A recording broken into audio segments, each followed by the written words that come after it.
Hare Krishna. So అందరికీ ఉపదేశామృతం class స్వాగతం. So మనము ద్వితీయ బిందువులో ఉన్నాం. సో ద్వితీయుల బిందువులో ఉంటూ ఆ శ్లోకం అత్యాహార ప్రయాసస్య ప్రజల్పో నియమాగ్రహ జనసంగశ్చ లౌల్యం చ షడ్భిర్భక్తిర్ వినశ్యతి. సో అత్యాహారం అంటే అతిగా సేకరించడం, కూడబెట్టడం. అతిగా కూడబెట్టడం. ఓకే. సో అవసరానికి మించి కేవలం మన యొక్క కోరికలు నెరవేర్పించుకోవడం, లేదా ఇక్కడ మనం అనుభవించాలి ఇక్కడ మనం అన్న భావనలో ఎక్కువ కూడబెడుతున్నాం మనం. యాక్చువల్ పాయింట్ ఏంటంటే మనం ఇక్కడ సరళమైన జీవితాన్ని జీవించాలి. జీవనం సరళంగా ఉండాలి, ఆశయం ఉన్నతంగా ఉండాలి. సో సరళమైన జీవనం అంటే అవసరానికి ఏం కావాలో దాన్ని మనం పెట్టుకోవాలి. ఓకే. ఆశ, ఎస్, గొప్పగా ఆశించాలి, గొప్పగా కోరుకోవాలి మనం. ఏదది మనం ఇక్కడి నుంచి శాశ్వతంగా బయటపడడానికి ఏం చేయాలో దాని గురించి ఏవైనా చేయడానికి మనం సిద్ధంగా ఉండాలి. కానీ ఎప్పుడైతే జీవనం వచ్చేసి ఉన్నతంగా జీవించాలి, ఉన్నతంగా జీవించాలి, ఆశయాలు చిన్నదిగా ఉండాలంటే మాత్రం అప్పుడు అది అత్యాహారం కిందకి వెళ్తుంది. అత్యాహారం అంటే అధికంగా కూడబెట్టడం. మరి అధికంగా కూడబెట్టాలి అనుకున్నప్పుడు అప్పుడు అధికంగా ప్రయత్నం కూడా చేయాలి. ప్రయాసస్య. సో ఉదయం నుంచి రాత్రి దాకా మనం కష్టపడుతూనే ఉంటాం. ఎందుకు అధికంగా కూడబెట్టాలి. సో మనకు తెలుసు ఎంత కూడబెట్టినా ఒకరోజు మనం దీన్ని వదులుకొనే పోవాలి. మన వెంట రాదని తెలిసినా కూడా మళ్ళీ మనం దాని గురించి పరిగిస్తాం. దాని తర్వాత ప్రజల్పో. సో ప్రజల్పో అంటే ఇతరులను దూషించేలాగా మాట్లాడడం, లేదా అవి ఎవరి గురించో ఆధారాలు లేకుండా పుకార్లు నమ్మడం, పుట్టించడం, దాని గురించి మాట్లాడడం ప్రజల్ప. సో దీనివల్ల ఈ ఆరు ఇవన్నీ ఆరు గురించి మన భక్తిని నాశనం చేస్తాయి ఇవి. ఓకే. అత్యాహార ప్రయాసశ్చ ప్రజల్ప. నియమాగ్రహ. నియమాగ్రహ అంటే నియమాలు మాత్రమే పాటించడానికి గట్టిగా ప్రయత్నించడం, దాని వెనకాల ఉన్న భావం అర్థం చేసుకోకుండా, లేదా అసలు మనం నియమాలే పట్టించుకోకపోవడం. నియమ ఆగ్రహ, నియమ అగ్రహ. రెండు రెండు పదాల కింద డివైడ్. నియమ ఆగ్రహ అంటే ఓన్లీ రూల్ మీద మాత్రం గట్టిగా కూర్చోవడం అన్నమాట. ఆ రూల్ దేనికోసం పెట్టారు, వెనకాల ఉన్నటువంటి ఉద్దేశం ఏంటో వాళ్ళకి తెలుసుకోకుండా చెప్పానుగా నువ్వు పాటించాల్సింది అంతే. అంటే అలాంటి ఒక ధోరణి అన్నమాట. అలాంటి ఒక ధోరణిలో మనం భక్తుల్ని సరిగ్గా మనం హ్యాండిల్ చేయలేము. ఖచ్చితంగా నువ్వు ఉండాల్సిందే, చేయాల్సిందే. అట్లానే మనం నియమాలు పాటించకపోయినా నాశనం అయిపోద్ది భక్తి. ఇప్పుడు మనం రాబోయేది జనసంఘర్ష. సో జనసంఘర్ష అంటే సాంగత్యం తీసుకోవడం. ఎవరిని? సాధారణ జనాలని. ఎస్పెషల్గా కృష్ణుడి పట్ల లేదా జీవిత లక్ష్యం వచ్చి మనం ఎక్కడి నుంచి బయటపడాలి అనేటువంటి వాళ్ళు కాకుండా ఈ ప్రపంచంలో ఉండి అనుభవించాలనుకునే వాళ్ళతో మనం ఎక్కువ సాంగత్యం చేసిన మన భక్తి నాశనం అయిపోతుంది. మన భక్తి నాశనం అయిపోతుంది. తర్వాత ఉండేది నెక్స్ట్ లౌల్యం. లౌల్యం అంటే అధికంగా ఆశపడటం, అత్యాశ. అది అత్యాహారం, ఇది అత్యాశ. ఈ రెండుకు ఉన్న తేడా ఏంటి అని అంటే, ఓకే, అత్యాహారం అనేది మనలో నుంచి వచ్చేది, మనలో ఆల్రెడీ ఉన్న స్వభావం అది. లౌల్యం అంటే ఏం తెలుసా? వాళ్ళకు ఉంది కదా, వాళ్ళలాగా మనం కూడా ఎందుకు తయారవ్వకూడదు అని వేరే వాళ్ళని దృష్టిలో పెట్టుకొని వాళ్ళకంటే మనం ఎక్కువ చేయాలి అనేటువంటి ధోరణిలోకి వెళ్ళడం ఏంటి? లౌల్యం. అది అత్యాహారం అనేది మనలో ఉండే నేచురల్ స్వభావం అన్నమాట. అది నేను ఎక్కువ సేకరించాలి అనేది. బట్ ఇతరులను చూసి మనం ఇంకా ప్రేరేపితమయ్యి ఇంకా ఎక్కువ చేయాలని మనకు అలా కలగల. అది ఇంకోరితో ఉండడం వల్ల మనకు కలిగింది అది. రేపు వాళ్ళలాగా మనం ఎందుకు చేయకూడదు అని తర్వాత మనకి ఏర్పడింది అనమాట. దాన్ని ఏమంటారు? లౌల్యం అంటారు. అదే గ్రీడీ, గ్రీడినెస్. ఈ ఆరు లక్షణాలు మన భక్తిని ఏం చేస్తాయి? నాశనం చేస్తాయి. భక్తిని స్టార్ట్ చేసాం, లక్ష్యం అనుకుంటున్నాం కృష్ణుడు అని. కానీ ఈ అత్యాహారం, ప్రయాస, ఇవన్నీ ఏం చేస్తున్నాయి? మన యొక్క జీవితాన్ని భక్తి నుంచి దూరం చేస్తుంది. ఎస్. సో ఆ లెక్కన మనం ఎత్తుకున్నాం అనుకోండి, ఇంకా ఈరోజు మనం అన్ని చూసుకున్న తర్వాత ఈరోజు మనం జన సంఘర్షలోకి వెళ్తున్నాం. మరి దుష్ట సాంగత్యము మరియు లోభము ధోరణి. లోభం అంటే లౌల్యం. ఎలా నివారించాలి? ఓకే. దుష్ట సాంగత్యం మరియు లోభం ధోరణి ఎలా నివారించాలి? యాక్చువల్లీ మనం కానీ గమనిస్తే ఒకదానికి ఒకదానికి కనెక్టెడ్ అనమాట ఇక్కడ. మనలో ఉన్నటువంటి స్వభావం అత్యాహారం చేయాలని, కూడబెట్టాలనేటువంటి స్వభావం ఏం చేస్తుంది? మనకు తెలియకుండా మన చేత అధికంగా మన చేత పని చేపిస్తుంది. అంటే అదేంటది? ప్రయాస. ఓకే. బట్ ఆ ప్రయాస చేసేది మనం జనసంఘంలోకి వెళ్ళినప్పుడు. జనసంఘంలోకి వెళ్తుంది దారి తీస్తుంది. ఎందుకంటే అత్యాహారం చేయాలంటే నేను దాని గురించి తెలుసుకోవాలి కదా. అది ఎక్కడ దొరుకుతుంది, ఎలా చేయాలి, ఏ స్థాయిలో చేయాలి, ఇదంతా నేను ఎటువంటి వాళ్ళతో కలిసినప్పుడు? జనసంఘర్ష జనసంఘంతో కలిసినప్పుడు. ఓకే. సో యాక్చువల్ చెప్పాలంటే అత్యాహారం కూడా ఒక విధంగా చెప్పాలంటే మనం తీసుకునే జనసంఘాన్ని బట్టే మనం అత్యాహారం చేయడానికి మనసు అంగీకరిస్తుంది. సింపుల్ ఎగ్జాంపుల్ చెప్పాలంటే వరుసగా ఈ క్లాస్ ఉన్నారనుకోండి, ఫోన్లే అబ్బాయి ఇంకేం సంపాదిస్తాంలే, చాలు, హ్యాపీగా ఏదో కృష్ణుడు చేసుకొని చక్కగా ఉండేది ఆలోచిస్తుంది.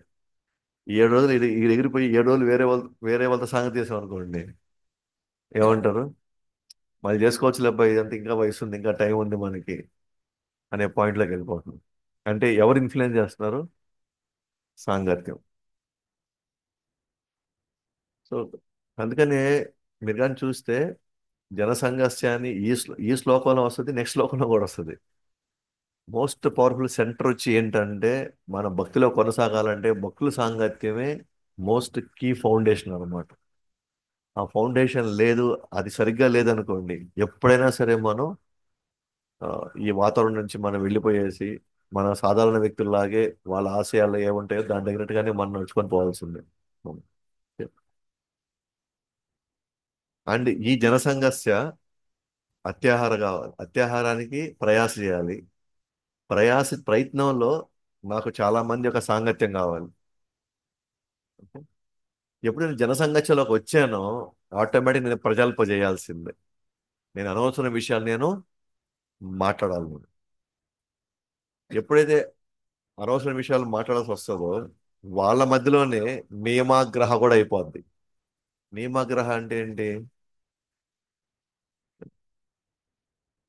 రూల్స్ ఫాలో అవుతాం, ఏదో ఫాలో కావాలి కాబట్టి. లేకపోతే రూల్సే మనం ఎత్తేస్తాం. ఎవరి సాంగత్యంలో? జనసంఘర్షణ. ఇప్పుడు మనం ఇక్కడికి వస్తూ ఉన్నాం అనుకోండి, ఖచ్చితంగా మనం ప్రసాదం తినే ముందర మనం ఖచ్చితంగా ప్రసాదం మనం చేయాలనిపిస్తుంది. ఓకే. మనం సాంగత్యం మారి వెళ్ళిపోయాం అనుకోండి, ఇంకా రూల్ ఫాలో అవ్వాలని మనకు గుర్తు కూడా రాదు. పెట్టంగానే తినేస్తాం అనమాట. కనీసం మనకి అవగాహన ఉండదు. అంటే అక్కడ రూల్స్ మనం పాటించకుండా వదిలేస్తాం. కారణం జనసంఘర్ష. మన అలాగే ఆ జనసంఘర్ష వల్లనే లౌల్యం కూడా ఎక్కువ పెరుగుతుంది. లౌల్యం అంటే ఇప్పుడు కంపారిజన్లోకి వెళ్తాం. వాళ్ళు ఇంతలోకి ఇంత సంపాదించేసారు, ఇంతలోకి వాళ్ళు ఇంత కూడబెట్టుకున్నారు, మనం ఏంది ఇంకా 10 సంవత్సరాల నుంచి ఇక్కడే ఉన్నామే. అప్పుడు వాళ్ళు అడుగుతాం, ఎట్లా చేశారు మీరు, ఎలా చేశారు, ఎలా ఇదంతా మీరు చేయగలిగారు అన్నప్పుడు వాళ్ళతో మనం ఎక్కువ సాంగత్యం చేసినప్పుడు ఏమవుద్ది? మనకు కూడా అలాంటి ఆలోచనలే వస్తాయి.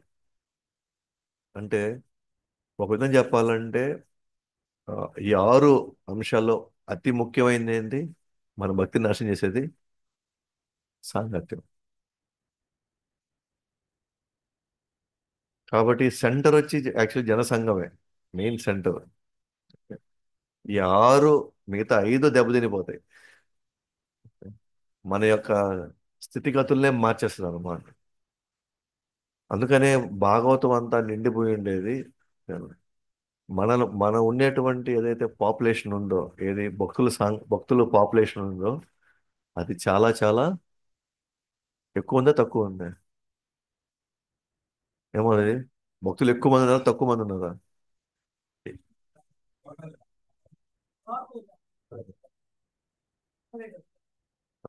అసలు లేరు. ఓకేనా? అసలు లేరు. కానీ మనం మన భక్తిని కాపాడుకోవడానికి మనమే మనమే వాళ్ళ దగ్గరికి వెళ్ళి వాళ్ళ యొక్క సాంగత్యాన్ని తీసుకోవాల్సి వస్తుంది మనమే. కాబట్టి ఉన్న వాళ్ళు తక్కువ, కాబట్టి ఉన్న వాళ్ళని తక్కువ, వాళ్ళలో మనల్ని మనం కాపాడుకోవాలి. ఓకేనా? మరి జనసంఘ అంటే ఏంటి అని అంటే, జనసంఘ అంటే, జన అంటే సాధారణటువంటి మనుషుల్ని, సాధారణ మనుషులు అంటే సహన, వాళ్ళు జనరల్గా జీవితాన్ని కొనసాగించేవాళ్ళు, వాళ్ళతో మనం కలిసి ఉండడం, దీన్నే అంటారు జనసంఘ అని. సాధారణ మనుషులతో మనం కలిసి ఉండడం. సాధారణ మనుషుల యొక్క లక్ష్యం ఖచ్చితంగా భగవంతుని చేరుకోవాలనే పాయింట్ ఉండదు. ఏ రోజుకి ఆ రోజు మనం ఎట్లా మన జీవితాన్ని కొనసాగించాలి, వచ్చే కష్టాలని ఎట్లా అధిగమించాలి, దానికోసం మనం ఎటువంటి పనులు చేయాలి అని, అలాంటి ఒక సాధారణమైనటువంటి ఆలోచనలే ఉంటాయి.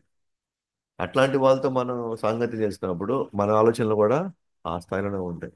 సో జనసంఘం అంటే సాధారణ మనుషులతో మనం చేసేటువంటి సాంగత్యం, దాన్ని జనసంఘం అంటాం. అయితే జన జనాలని అదే సాధారణ వ్యక్తులు మనం జనాలు అంటాం. మరి అదే లెక్కన మనం భక్తుల్ని భక్తుల్ని కానీ మనం కానీ ఒకవేళ భక్తుల్ని మనం గుర్తించాలి అంటే వాళ్ళు మన జనాలని చెప్పలేమండి. సో వాళ్ళకి ఏమైనా నామకరణం ఇవ్వాలి అని అంటే విష్ణు జన, వీళ్ళు విష్ణు యొక్క మనుషులు వీళ్ళు. లేదా భూరి జన, భూరి జన అంటారు. భూరి జన అంటే వీరు ఒకరికి మేలు చేసేవాళ్ళు, మేలు చేయాలని తాపత్రయపడేవాళ్ళు. ఇంకొకరు కష్టంలో ఉంటే తట్టుకోలేని వాళ్ళు, వీళ్ళేమంటారు? భూరి జన. సో విష్ణు జన అన్న భూరి జన అన్న అనొచ్చు, కానీ వీళ్ళ సాధారణ జనాల కింద మనం లెక్క వేయలేం. సో వీళ్ళని మనం భక్తులు అని చెప్పొచ్చు. సో ఇప్పుడు ఆ సాంగత్యంలో ఏమవుతుంది? ఆ సాంగత్యంలో ఏమవుతుంది? ఆ సాంగత్యంలో కోరికలు మాత్రమే పెరుగుతాయి. సాంగత్యంలో కోరికలు పెరుగుతాయి. సో ఏ సాంగత్యం అయినా పర్వాలేదు, మీరు ఏ సాంగత్యం తీసుకుని ఏంటంటే ఆ ఆ యొక్క ఫీల్డ్లో మనకి అటువంటి ఆలోచనలు, అటువంటి డైరెక్షన్లో మనం వెళ్తూ ఉంటాం. అయితే మనం ఎవరితో ఎక్కువ సాంగత్యం చేస్తామో వాళ్ళ యొక్క ప్రభావం మన మీద పడి మన యొక్క లక్షణాలు మారుతా వస్తాయి. దానికి బెస్ట్ ఎగ్జాంపుల్ మనకి క్లియర్గా 2వ అధ్యాయం 62వ శ్లోకంలో భగవద్గీతలో, ఉం, ధ్యాయతో విషయాన్ పుంసః సంగస్తేషూపజాయతే సంజ్ఞాత్ సంజాయతే కామః కామాత్ క్రోధోపి జాయతే. ధ్యాయతే విషయాన్ పుంసః. ధ్యాయతే అంటే మనము ఈ ఇంద్రియాలని, ఇంద్రియార్థాలతో మనం ఒకసారి దాన్ని దాన్ని ఆ, ఆ, దాని పరిసరాలకు మనం వెళ్ళినప్పుడు, ఇంద్రియార్థాల యొక్క పరిసరాల్లోకి మనం వెళ్ళినప్పుడు, ఓకేనా? సంగస్తేషుపజాయతే. సంగస్తేషుపజాయతే అంటే తెలియకుండా ఒక తెలియకుండా ఒక ఆసక్తి పెరిగిపోతుంది. తెలియకుండా అది అది కావాలి అనే ఒక ఆసక్తి పెరుగుతుంది. తర్వాత ఏమంటున్నాడు? సం సంజాయతే కామః. అలాంటి ఒక సాంగత్యం తీసిన తర్వాత ఏమొస్తుంది తర్వాత? కామం ఉత్పన్నం అవుతుంది. కామం అంటే నాకు ఇప్పుడు బలంగా తయారైంది అది, నాకు నాకు కావాల్సిందే అన్నట్టుగా. ఇప్పుడు ఆ లెవెల్ దొరక్కపోతే ఏమవుతుంది? కామాత్ క్రోధోభిజాయతే. తర్వాత ఏమవుతుంది, కోపం వచ్చేస్తుంది మనకి. సో వరుసగా కానీ మనం తీసుకుని వెళ్ళామనుకోండి, స- ఇప్పుడు మనం భౌతిక వ్యక్తులతో ఉన్నప్పుడు ఇంద్రియాలు, ఇంద్రియార్థాల పైన, ఇప్పుడు వాళ్ళు మాల్స్కి వెళ్తారు, వాళ్ళు సినిమాలకు వెళ్తారు, లేకపోతే వాళ్ళు ఎక్కడో పోయి తాగుతారు, ఎక్కడో పోయి తిరుగుతారు. అప్పుడు మనం ఏమవుతున్నాయి, మన కళ్ళు అనవసరంగా వేరే వాటి మీద ఎక్స్పోజ్ అవుతా ఉంది. చాలా విషయాల మీద మనం ఆ రోజు చూసాము, అనుభవించాము మనం. అందుకని ఇప్పుడు మేము, బాగుంది కదా అక్కడ వాళ్ళతో పాటు పోతే, ఎంత ఫ్రెష్గా ఉంది, ఎంత రిఫ్రెషింగ్గా ఉంది, ఒకరోజు బాగా బాగా ఫ్రీ అయిపోయింది ఈరోజు. సో ఆసక్తి రేగింది. ఆ తర్వాత ఇప్పుడు ఏమనిపిస్తుంది, బాగుంది, ఇట్లా మనం కూడా వారానికి ఒకసారి పెట్టుకుంటే బాగుండు, ఇట్లా అవుటింగ్ ప్రతి 15 రోజులు ఒకసారి పెడితే బాగుండు, నెలకు ఒకసారి పెడితే బాగుండు. మిగతా రోజుల్లో మనం భక్తి చేద్దాంలే. ఓకే, ఇది కూడా అవసరం, ఎంటర్టైన్మెంట్ కూడా అవసరమే కదా. కృష్ణుడు చెప్పాడు భగవద్గీతలో, ఎంటర్టైన్మెంట్ కూడా అవసరమే అని. సో అదేమైంది, నెమ్మదిగా ఆ ప్రయారిటీ పెరిగిపోయింది. ఇప్పుడు కృష్ణుడి దగ్గరికి రావాలన్న ప్రయారిటీ తగ్గిపోయింది. ఇప్పుడు ఈ సమయంలో గురువు చెప్పాడు అనుకోండి, ఏమే 10 రోజులు ఒకసారి నువ్వు మాయమైపోతున్నావు, ఆడికి వెళ్తున్నావు అని.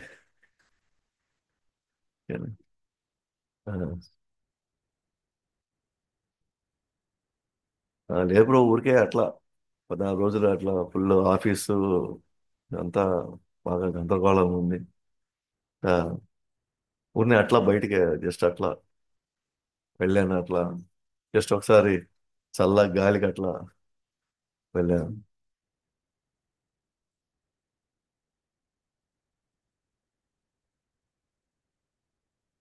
ఆ, అప్పుడు ఏమైంది, ఒకప్పుడు ఎట్లయినా సరే సేవకి రావాలి, ఇది నా సేవ కదా, నేను వేరే వాళ్ళకి ఎలా ఇస్తాను నేను, నాకు వచ్చిన అదృష్టం కదా ఇది అని, అలాంటి ఒక ప్రయారిటీ ఉన్నప్పుడు, ఇప్పుడు వేరే వాళ్ళతో మనం వెళ్ళి మనం రకరకాల వాటికి మనం ఎక్స్పోజ్ అయినప్పుడు, ఆటోమేటిక్గా మనకి అది బాగుంది అని మన మనసుకి అనిపించేసింది. ఇప్పుడు ఏమైంది, సో గురువు అడిగినప్పుడు, ఆ, జయ శ్రీ శ్రీ రాధా గోవింద జగన్నాథ్ బల్దేవ్ సుభద్రామ శ్రీల ప్రభుపాద్ కీ జయ, అలా అన్నప్పుడు క్రమంగా మన ప్రయారిటీస్ మారిపోతా ఉన్నాయి. ఇప్పుడు వచ్చి కృష్ణుడికి చెయ్యాలి అనేటువంటి ఆ యొక్క ఆ ఇంటెన్సిటీ, లేకపోతే లోపల ఉన్నటువంటి ఆతృత, అది ఇప్పుడు ఏమైంది, తగ్గిపోయింది. ఇది చాలా మెల్లగా స్టార్ట్ అవుతుంది, ఇది మనకే తెలియకుండా స్టార్ట్ అవుతుంది ఇట్లాగా, మనకే తెలియకుండా. అప్పుడు మా అప్పుడు గురువు చెప్పాడు అనుకోండి, లేదా నువ్వు రావాల్సిందే, నువ్వు చేయాల్సిందే అంటే, అప్పుడు వస్తుంది కోపం. ఎందుకంటే ఇప్పుడు ప్రయారిటీ మారిపోయింది. అంటే క్రమక్రమంగా మనం అనుకున్నాం, ఏముంది ఒక రోజే కదా నేను వెళ్ళింది, 1 గంటకి కదా నేను వెళ్ళింది అని. కానీ మళ్ళీ మన స్థితిగతులు పూర్తిగా మార్చేసింది. ఆ రోజు మనం ఎలా ఉన్నామో ఇప్పుడు మళ్ళీ అదే స్థితికి మళ్ళీ మనం వెళ్ళిపోయే పరిస్థితికి వచ్చేసాం మనం. అందుకే ఈ 2 అధ్యాయంలోనే 61వ శ్లోకంలో కృష్ణుడు అంటాడు, సో ఎవరైతే వాళ్ళ యొక్క ఉమ్, మనసును నాకు అర్పించారో, వాళ్ళ యొక్క కర్మలు నాకు అర్పించారో, వాళ్ళకి రసం రాదు లోపల. ఎప్పుడైతే ఆ రసం రాదో, ఆటోమేటిక్గా వాళ్ళు బయట వచ్చే ఆకర్షణ వాళ్ళు ఆపుకోలేరు. ఎప్పుడైతే మనం భగవంతుడి సేవను మనం మిస్ అవుతామో, ఆటోమేటిక్గా వేరే రసం రాదు కాబట్టి భౌతికమైన విషయాలే రసం కింద మనం పరిగణిస్తాం. ఇప్పుడు దాని వెనకాల వెంపర్లాడడం అనేది మన సహజ తత్వం అయిపోతుంది. ఆ తర్వాత ఏమైంది, కామాత్ క్రోధోభిజాయతే క్రోధోద్భవతి సమ్మోహ, సమ్మోహ స్మృతి విభ్రమ, స్మృతి భ్రంశాత్ బుద్ధినాశో, బుద్ధినాశాత్ ప్రణశ్యతి. ఇంకా ఆడ నుంచి మోహము, ఆ నుంచి స్మృతి విభ్రమ, మనం అసలు ఫిలాసఫీయే మర్చిపోయాం ఇంకా. కాదు, బుద్ధి పూర్తిగా నశించిపోయింది. మళ్ళీ మనం పతనం అయిపోయాం మళ్ళీ. ఒక్క సాంగత్యం ఎటువంటి వాళ్ళతో మోర్ పవర్ఫుల్ అనమాట అది. ఒకరిగా ఉండి కొన్ని అదుపు తప్పినా పర్వాలేదు, మళ్ళీ మనం రియలైజ్ అవుతాం. ఏది అరే నేను తప్పు చేశాను, మనం ఇది జరగకుండా ఉండాల్సింది అని. కానీ సాంగత్యంలోకి వెళ్ళి తప్పు చేసామనుకోండి, దానికి మనకి మనకి మనం చేసింది పొరపాటు, మనం చేసిన తప్పు కూడా మనకి అనిపించదు. ఎందుకంటే అందరూ చేస్తున్నారు కదా, నేను ఒక్కడిని నేను తప్పు చేశాను ఇక్కడ. దానికి జస్టిఫికేషన్ చేయడానికి మనం ప్రయత్నిస్తాం మనం. అందువల్ల జనసంఘం అనేది చాలా డేంజర్ అన్నమాట. ఎట్టి పరిస్థితుల్లో అవకాశం ఇవ్వడానికి మనం ప్రయత్నించకూడదు. వాళ్ళు ఎవరో వేరే వాళ్ళు ఉండగాల్సిన అవసరం లేదు. అది మన ఇంట్లో వాళ్ళు కూడా ఉండొచ్చు. అది ఖచ్చితంగా దాని ప్రభావం మన మీద ఉంటుంది. కాబట్టి ఈ రెండు ఒకటే అన్నమాట. అంటే ఇప్పుడు సాంగత్యంలోకి వెళ్ళాం కాబట్టి దాని మీద మనకు అనురాగం ఏర్పడుతుంది, అటాచ్మెంట్. ఈ రెండు ఒకదానికి ఒకదానికి కాంప్లిమెంటరీ చేస్తాయి. ఎప్పుడైతే మనకి అలాంటి విషయాల పట్ల మనకి ఆసక్తి ఏర్పడిందో, అనురాగం ఏర్పడిందో, మళ్ళీ మళ్ళీ మనకు అటువంటి సాంగత్యాలకు ఎలా అనిపిస్తుంది. ఏ సాంగత్యం అయితే ఒక దాని మీద మనం అటాచ్ అయ్యామో మళ్ళీ మళ్ళీ దాన్ని అనుభవించాలనిపిస్తుంది. ఓకేనా? అది వస్తువైనా ఇంకోటైనా ఇంకోటైనా, లేదా అలాంటి మాటలు వినాలనుకోవడం. అంటే ఈ రెండు ఏమవుతాయి, రెండు కాంప్లిమెంటరీ అవుతాయి. మనం చెడు సాంగత్యంలోకి వెళ్తే చెడు విషయాలు అనుభవించాలనుకుంటాం. చెడు విషయాలు అనుభవిస్తున్నాం కాబట్టి మళ్ళీ అలాంటి సాంగత్యంలోకి మళ్ళీ మనం పోవాలని అనిపిస్తూ ఉంటుంది. అదే విషయం అనగానే భక్తులతో పెట్టుకున్నాం అనుకోండి అదే సాంగత్యాన్ని, అప్పుడు మనకి అనురాగం కృష్ణుడి మీదకి వెళ్తుంది. కృష్ణుడితో అదే అనురాగం మనం వ్యవహరించడం మళ్ళీ అదే భక్తులతో మనం ఉండాలని మనకు అనిపిస్తుంది మనం. సో కాబట్టి స- దేంతో దేని మీద మనకు అనురాగం కలిగిందో, ఆ, అది ఎవరి సాంగత్యంలో జరిగిందో మళ్ళీ వాళ్ళ మధ్యలోకి వెళ్ళి మళ్ళీ మనం అదే మళ్ళీ మనం అనుభవిస్తూ ఉంటాం మనం. అదే చెప్పారన్నమాట ఇందాక. భక్తుల సాంగత్యం మళ్ళీ మన కృష్ణుడిపై ఆసక్తి రేపుతుంది. కృష్ణుడిపై ఆసక్తి ఉండేట మనకు కనిపించేది అంతా కూడా మళ్ళీ మన భక్తుల సాంగత్యంలోకే వెళ్ళాలనిపిస్తుంది. సో కాబట్టి ఒక్కోసారి మన మూడ్ సరిగ్గా ఉండదు, లేదా మనం అలసిపోయి ఉండొచ్చు. ఒక్కోసారి మనకి ఆ, ఏం చేస్తాంలే అబ్బా అని కూడా అనిపించవచ్చు. కానీ మనకి మన వాతావరణంలోకి భక్తులు వచ్చారనుకోండి, మళ్ళీ ఆ, ఆ, మళ్ళీ రిఫ్రెష్ అయిపోయినట్టు ఇక మళ్ళీ వెళ్ళి చేద్దాము అదే పని మళ్ళీ మనం చేద్దాము అని చెప్పి వాళ్ళ సాంగత్యంలో మళ్ళీ మనం వెళ్ళిపోతాం ఈజీగా. లేకపోతే చాలా చాలా ఇబ్బంది అయిపోతుంది. కాబట్టి సాంగత్యాన్ని బట్టి అనురాగం, అనురాగాన్ని బట్టి మళ్ళీ మనం సాంగత్యంలో. అయితే సాంగత్యం అంటే వాళ్ళతో మనం ఉండకూడదు ఆ పక్కన. అటు అనుకుంటే ప్రపంచం అంతా ఎక్కువ మంది ఉన్నారు, అడితే వాళ్ళతో మనం మాట్లాడకుండా గమ్ముగా ఉంటే, ఓకే, బస్సులో వెళ్తుంటాం వాళ్ళు ఉంటారు, ఆటోలో పోతుంటే ఉంటారు, ఎక్కడికి పోయినా ఉంటారు. అంటే సాంగత్యం అంటే ఏంటి అని అంటే ఎమోషనల్ ఎక్స్చేంజ్ అన్నమాట. భావోద్వేగాల్ని మనం పంచుకోవడం. అంటే వాళ్ళ యొక్క అలవాట్లు వాళ్ళ యొక్క అలవాట్లు మన మీద ప్రభావితం చేయడం. సాంగత్యం తీసుకోవడం అంటే ఊరికనే వచ్చి నేను ఊరినే పక్కన కూర్చొని ఉన్నంత మాత్రాన నాకేం ప్రాబ్లమే లే. వాళ్ళు నా పక్కన కూర్చొని నాకేం ప్రాబ్లం లేదు. ఫిజికల్గా దగ్గరున్నంత మాత్రాన మనం వాళ్ళ దగ్గర సాంగత్యం తీసుకున్నట్టు కాదు. ఎప్పుడు స్టార్ట్ అవుతుంది అని అంటే మనం మాట్లాడుతూ మాట్లాడుతూ వాళ్ళు చెప్పిన విషయాలు మళ్ళీ ఎక్కడో మన మీద ప్రభావితం చేపించిందంటే, అది వాళ్ళు చెప్పిన విషయాల పట్ల మనం ఆలోచిస్తూ మనం మనం కూడా అలా ఎందుకు చేయకూడదు అని అనిపించింది అనుకోండి, అంటే అక్కడ మనకు భావోద్వేగాలు ఎక్స్చేంజ్ అయినాయి అక్కడ. దాన్ని అంటారు సాంగత్యం తీసుకోవడం అని. అంటే వాళ్ళ నమ్మిన ప్రిన్సిపల్స్ని మనము దాన్ని ఒప్పుకోవడం, ఒప్పుకొని దాని ప్రకారం మనం నడుచుకోవడం అనేది అది సాంగత్యం తీసుకోవడం అంటే. ఇప్పుడు మనం కన్విన్స్ అయిపోయాం అనుకోండి, భౌతిక ప్రపంచం అనేది అశాశ్వతమైంది, దుఃఖాలయము. మనం కన్విన్స్ అయిపోతే బలంగా ఉంటే కనుక మాత్రం వాళ్ళు ఎన్ని చెప్పినా మనం ప్రభావితం కాము. ఎందుకంటే మనం సాధనతో మనం గట్టిగా నిలబడి మన యొక్క సేవతో మనం గట్టిగా ఉన్నాం అనుకోండి, అంత ఈజీగా ప్రభావితం చేయలేరు. బట్ ఎవరికి ప్రాబ్లం వస్తుంది అంటే ఎస్పెషల్గా కనిష్ట అధికారులకి ఈ ప్రాబ్లం వస్తుంది. స్టార్టింగ్ స్టేజెస్లో ఉండేవాళ్ళు, వచ్చి కొన్ని సంవత్సరాలు మాత్రమే అయిన వాళ్ళు, వాళ్ళు ఖచ్చితంగా దూరంగా ఉండడానికి ప్రయత్నించాలి. ఎందుకని వాళ్ళ మీద బలమైన ప్రభావం వాళ్ళు చూపించగలుగుతారు.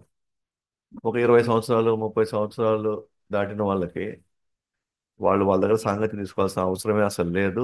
పక్కన కూర్చున్నా కూడా వాళ్ళు ఏది మాట్లాడినా కూడా అది వాళ్ళ మనసుని పెద్దగా ఇబ్బంది ప్రభావితం చేయదు.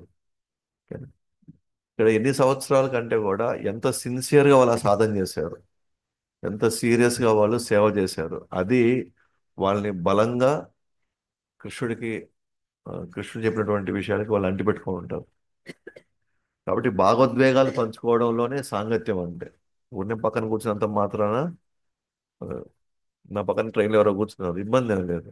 కానీ వాళ్ళతో మాటలు కలిపిన తర్వాత అది కూడా ఇబ్బంది ఏం లేదు. బట్ మన మనసు ఇన్ఫ్లుయెన్స్ అవుతుంది అంటే అప్పుడు మనం వాళ్ళ సాంగత్యాన్ని మనం తీసుకున్నట్టు. అందుకే మనం ఏం చేయాలి అని అంటే, మనం ప్రభావితం కాము అనుకుంటే ఏనా, ఇబ్బంది ఏం లేదు. కానీ మనం ప్రభావితం అయిపోతామని మనకి ఏమాత్రం ఉన్నా మనం కాముగా ఉండడం మంచిది. లేదా మనం కాముగా ఉండ మనం మనం మనకి ఏదైనా ఒక పుస్తకం తీసుకొని చదువుకోవడం, లేదా ఒక లెక్చర్ వినడం, లేదా ఏదైనా కీర్తన వింటా మనం వేరే వారి గురించి మనం పట్టించుకోవాల్సిన అవసరం లేదు. ఓకే.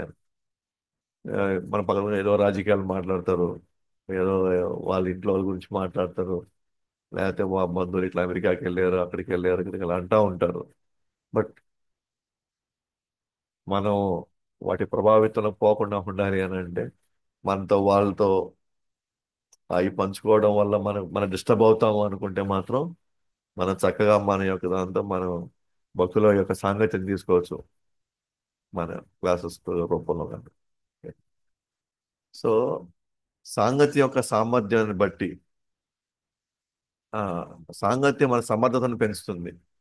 సాంగత్యం మన సమర్థతను పెంచుతుంది. ప్రోబాల్ రాస్తారు అనమాట ఈ ఎగ్జాంపుల్, ఉపదేశామృతంలో ఎగ్జాంపుల్ రాస్తారు. అసోసియేషన్ అనేది అందరు పెట్టుకోవాలనుకుంటారు. మనం చూస్తుండే లారీ ఓనర్స్ అసోసియేషన్, అవునా? అట్లా ఇంకేమన్నాయి, క్లాత్ మర్చెంట్స్ అసోసియేషన్. సో ప్రతి దగ్గర అసోసియేషన్ ఉంటుంది. ఆహా.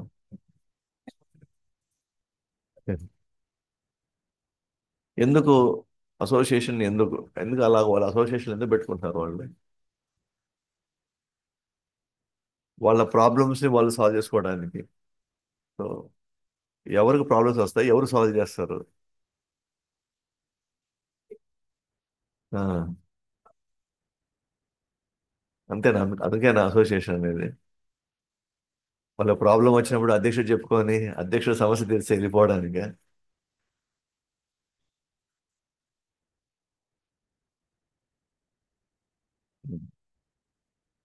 ఇది సమస్య వస్తే అందరు కలుసుకొని మాట్లాడుకొని పరిష్కరించుకోవడం కోసం. అది ఒక్కటే కాదు, మనం కొత్త వాళ్ళు అసోసియేషన్లో మనకంటే వాళ్ళు బాగా ప్రాక్టీస్ చేసే వాళ్ళు మంచి లాభాలు వస్తాయి. ఎలా చేస్తారండి మీరు? నేను నేర్చుకోవాలనుకుంటున్నాను. లేకపోతే ఇంకో వ్యక్తి చక్కగా ఉదయం నుంచి సాయంత్రం దాకా ఫ్రెష్గా తిరుగుతూ అందరితో కలుసుకుంటూ మంచి సంబంధాలు ఏర్పరచుకుంటున్నాడు. మంచిదే అది.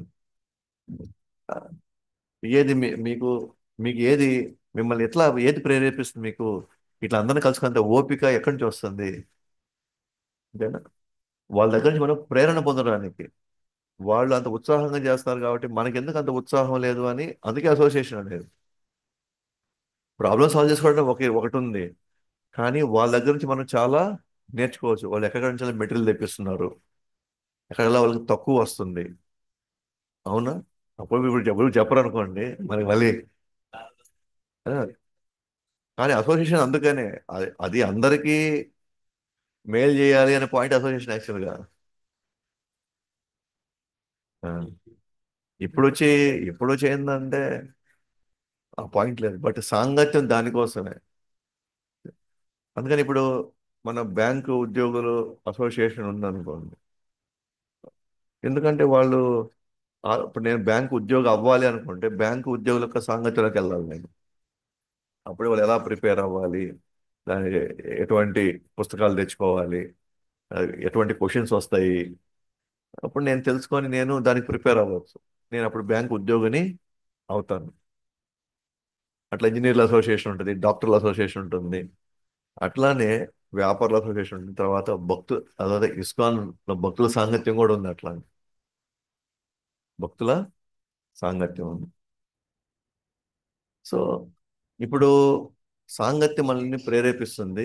రెండు లక్ష్యం, మనం ఎంచుకున్న లక్ష్యం ఏదైతే ఉందో మనం చేరుకోవాలి అంటే ఎవరికైనా సాంగత్యం కావాలి, ట్రైనింగ్ కావాలి, సాంగత్యం కావాలి. ఓకే. ఇప్పుడు బయట వ్యక్తులు వాళ్ళ లక్ష్యం ఏంటి? డబ్బులు సంపాదించాలి. వాళ్ళ లక్ష్యం అది అయినప్పుడు వాళ్ళు చాలా మందిగా ప్రేరణ పొందుతున్నారు వాళ్ళు. ఓకేనా? చాలా మంది ప్రేరణ పొందేశారు. వాళ్ళ లక్ష్యం డబ్బులు సంపాదించాలి కాబట్టి వాళ్ళు ఉదయం 3 గంటలు 4 గంటలు కూడా లేస్తున్నారు వాళ్ళు.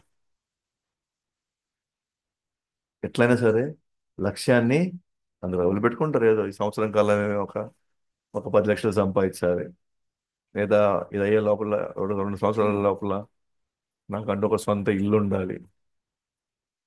దానికోసం వాళ్ళు ఏం చేస్తారు? జనసంఘశ్చ, జనసంఘాలతో కలుస్తారు. అంటే సిమెంట్ ఎక్కడ తక్కువ దొరుకుతుంది, డబ్బులు ఎట్లా వేసుకోవాలని. దానికోసం వాళ్ళు ఏం చేస్తారు? ఉదయం నుంచి లేచి అదే పని మీద తిరుగుతూ ఉంటాం. అలాగే మనం కృష్ణుడు లక్ష్యం మన కృష్ణుడు అయితే ఎప్పటికైనా మన కృష్ణుని చేరుకోవాలి అంటే అప్పుడు మనం కూడా అదే ఆతృతతో మనం కూడా మంగళాదికి రావాలి కదా. అప్పుడు అప్పుడు నాకు వచ్చిన ప్రతి అవకాశాన్ని నేను సద్వినియోగం చేసుకోవాలి కదా. ఎందుకంటే భక్తుల సాంగత్యంలోనే నేను ఎదగలుగుతాను. భక్తుల సాంగత్యం లక్ష్యాన్ని నేను నేను అందుకోగలుగుతాను. అప్పుడు మిగతా వాళ్ళందరూ కూడా వాళ్ళ లక్ష్యం చేరుకోవడానికి వాళ్ళు వాళ్ళ సాంగత్యమే తీసుకొని వాళ్ళ మధ్యలో తిరుగుతూ దానికోసం ఉదయం నుంచి రాత్రి దాకా అలిసిపోకుండా ఇష్టంతో వాళ్ళు చేస్తున్నట్లయితే, ఇప్పుడు మనమందరం ఇష్టం కోసం అక్కడికి వస్తున్నట్లయితే, ఇష్టం అంటే కృష్ణుడిని చేరుకోవడం మనకి ఇష్టమైతే, కానీ అన్ఫార్చునేట్గా ఒక్కోసారి మనకి అది భారం అనిపిస్తూ ఉంటుంది, మనకి కష్టంగా ఉంటుంది. ఇది మనం చేయాలని అంటే మనం లక్ష్యం పెట్టుకున్నాము, కానీ ఆ సాంగత్యంలో పొందవలసినటువంటి రసాన్ని మనం పొందలేకపోతున్నాము అని అంటే ఎక్కడో మన సాధనలో లోపమైనా ఉండాలి. ఓకేనా?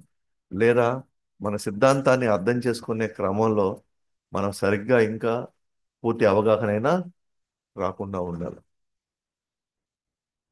లేదా మనం చేసే సేవలో అంత శ్రద్ధ కనబరచకపోవడం అయినా ఉండాలి. ఎందుకంటే ఒక భౌతిక విషయం ఒక వ్యక్తిని అంత పిచ్చోళ్ళలాగా చేస్తున్నట్లయితే అన్నం తినకుండా అయినా పర్వాలేదు, మనకి ఇది పోయి నేను తెచ్చేసుకోవాలని. కానీ భక్తుల సాంగత్యంలో కృష్ణుడి సేవ చేయడానికి వచ్చినప్పుడు మాత్రం మనం ఆ స్థాయిలో మనం కనబరచలేకపోతున్నాము అని అంటే దెన్ మనం మేబీ ఈ 6 విషయాల్లో అత్య అత్యాహార, ప్రయాస, మూడవది ప్రజల్ప, నియమాగ్రహ, జనసంఘర్ష, ఇవన్నీ మనల్ని కంటైన్మెంట్ చేసి పడేస్తున్నాయి ఎక్కడో దగ్గర. ఆ కంటైన్మెంట్ చేయడం వల్ల మనం కృష్ణుడి యొక్క లక్ష్యానికి వెళ్ళే క్రమంలో ఇవాళ డైల్యూట్ చేయడం వల్ల బహుశా మనం కృష్ణుని టాప్ మోస్ట్ ప్రయారిటీ తీసుకోవట్లేదు మన జీవితానికి. అందుకే కృష్ణుడి విషయం వచ్చినప్పుడు కొంత మనం వెనకాలకి ఒక స్టెప్ వేసుకొని లేదా ఆలోచిస్తున్నాం, కుదురుతుందా కుదురుదా, ఇది రిస్క్ ఏమో అని ఇన్ని రకాలుగా మనం ఆలోచిస్తాం. కాబట్టి అసోసియేషన్లో మనం ఇంకా ప్రేరణ పొందాలి. సో ఆ స్థాయిలో లేదు అని అంటే మేబీ ఈ 6 వేగాల్లో ఏదో కొన్ని వేగాలు పనిచేస్తూ ఉండాలి బలంగా. అది నియంత్రించలేకపోవడం వల్ల ఈ 6 విషయాలకు మనం మన జీవితాల్లో ఎక్కడో దగ్గర వీటికి మనం ఈ ధోరణిలో మనం పడ్డామేమో. అందుకే మనకి కృష్ణుడు టాప్ మోస్ట్ ప్రయారిటీ కాకుండా, అంటే అన్నిటితో పాటు కృష్ణుడు అన్నట్టుగా ఉంది, కానీ మన లక్ష్యం చేరుకోవాలంటే నాకు అన్నిటికంటే కృష్ణుడే టాప్ మోస్ట్ ప్రయారిటీ అనేటువంటి స్థితికి వెళ్ళినప్పుడు మాత్రమే మన మిగతావన్నీ కూడా కొంచెం ఇది చేసుకొని కృష్ణుడికి మనం ఎక్కువ అవకాశం ఇస్తాం.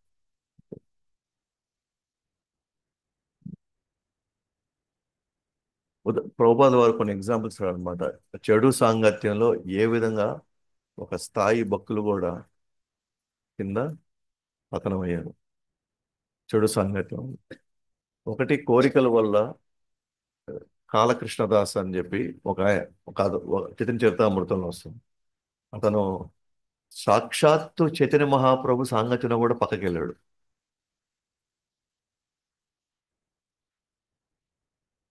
రెండు, బుద్ధి లెవెల్లో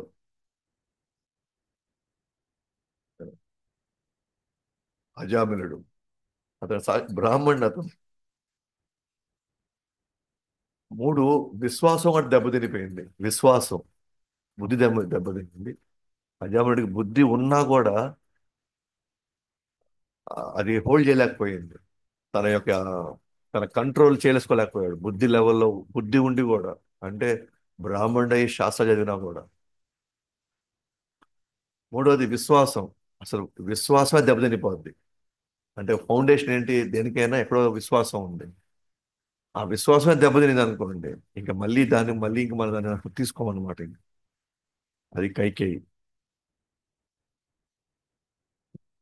ఉదాహరణకి చెడు సాంగత్యంలోకి వెళ్తే కోరికలు. కాలకృష్ణదాస్.